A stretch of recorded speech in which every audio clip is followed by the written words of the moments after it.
ఈరోజు తెలంగాణ గవర్నర్ శ్రీ విశ్వదేవ్ వర్మ గారిని భారతీయ జనతా పార్టీ ఒక ప్రతినిధి మండలి వారిని కలవడం జరిగింది. శ్రీ మహేశ్వర్ రెడ్డి గారు మా ఫ్లోర్ లీడర్, అదేవిధంగా అంజిరెడ్డి గారు, కొమరయ్య గారు, అదేవిధంగా మా జనరల్ సెక్రటరీస్ అనేటువంటి ఒక గౌతమ్ రావు గారు, వీరేందర్ గౌడ్ గారు, వేముల అశోక్ గారు, మా ఒక పార్టీ జిహెచ్ఎంసీలో ఫ్లోర్ లీడర్ శంకర్ యాదవ్ గారు, deputy floor leader Radha Dheeraj Reddy గారు, మీరంతా కూడా గవర్నర్ గారిని కలిసి ఏదైతే ప్రభుత్వం, రాష్ట్ర ప్రభుత్వం HILT Hyderabad industrial land transformation ఏదైతే తీసుకొచ్చారో ఈ యొక్క జియోని భారతీయ జనతా పార్టీ వ్యతిరేకిస్తూ దీనివల్ల అనేక మందికి ఈరోజు నష్టం జరిగేటటువంటి అవకాశాలు ఉన్నాయి. అంతేకాకుండా ల్యాండ్ కన్వర్జన్స్ పేరు మీద హిల్ట్ అనేటటువంటి ఒక జియో ద్వారా హైదరాబాద్ నగరంలో ఉన్నటువంటి ఒక ఏవైతే ఇండస్ట్రీస్కు ఆ రోజు కేటాయించిన భూములు ఉన్నాయో అది రియల్ ఎస్టేట్ల ఒక సంస్థలకు దారాదత్తం చేసేటటువంటి ఒక ప్రయత్నం.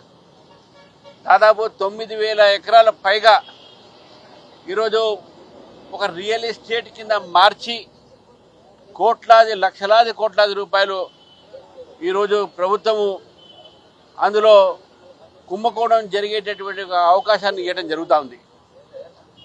ఈ సందర్భంగా హిల్ట్ అనేటటువంటి పాలసీ ఏది ఉందో దీని ద్వారా ప్రభుత్వం ఒక ఖజానా నింపడానికి చేస్తున్నటువంటి ఒక నేపథ్యంలో ఈ భూములన్నీ కూడా అనేక సంవత్సరాల క్రితము ఇండస్ట్రీస్కి అలాట్ అయినాయి.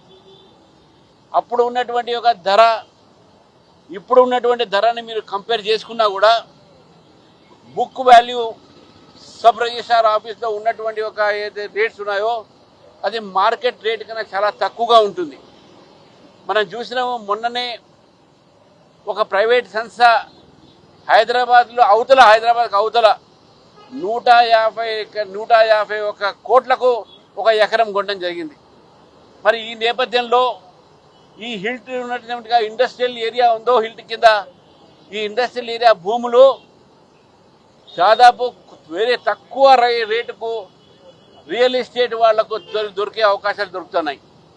30% సంబంధించినటువంటి డిపాజిట్ ఎస్ఆర్ఓ రేటు కింద చేసేస్తే ప్రభుత్వానికి ఎంత నష్టం వస్తుంది అనే విషయాన్ని మనం ఆలోచించాలి. నడుస్తున్న ఇండస్ట్రీస్ కూడా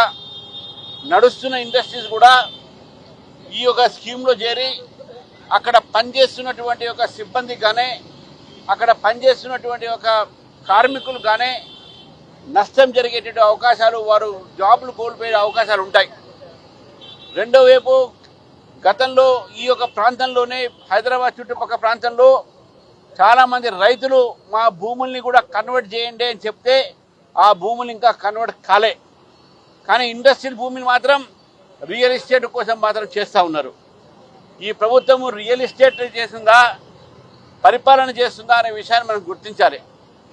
ఏదైనప్పటికీ కూడా ఈ ప్రభుత్వం వ్యతిరేకంగా, ఈ యొక్క పాలసీస్ వ్యతిరేకంగా, ప్రజా వ్యతిరేక ఏవైతే విధానాలు అవుతున్నాయో ఈ ప్రభుత్వాన్ని, దీంతో పాటు 6 గ్యారంటీలు 421 వాగ్దానాలు చేసినటువంటి ప్రభుత్వం ఏదైతే ఒక పరిపాలనలో వీళ్ళు విఫలం చెందారు, ఏ గ్యారంటీ కూడా ఈరోజు ప్రజలకు అందట్లేదు. ప్రభుత్వం వ్యతిరేకంగా డిసెంబర్ 7వ తారీఖు నాడు ఇందిరా పార్క్ దగ్గర మహాధారణ కూడా చేస్తూ దీన్ని కూడా వ్యతిరేకించి జిహెచ్ఎంసీ ఒక విస్తరణ కూడా వ్యతిరేకించి భారతీయ జనతా పార్టీ హైదరాబాద్ ప్రజల్ని కోరుతా ఉంది.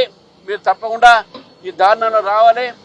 ఈ యొక్క దారుణాలకు సంబంధించినటువంటి ఒక హిల్ట్ కానీ, జిహెచ్ఎంసీ విస్తరణ కానీ, మీ యొక్క వైఫల్యం కానీ, కాంగ్రెస్ పార్టీ వైఫల్యం కానీ, ఇవన్నీ కూడా మేము అక్కడ లేవదీస్తాం.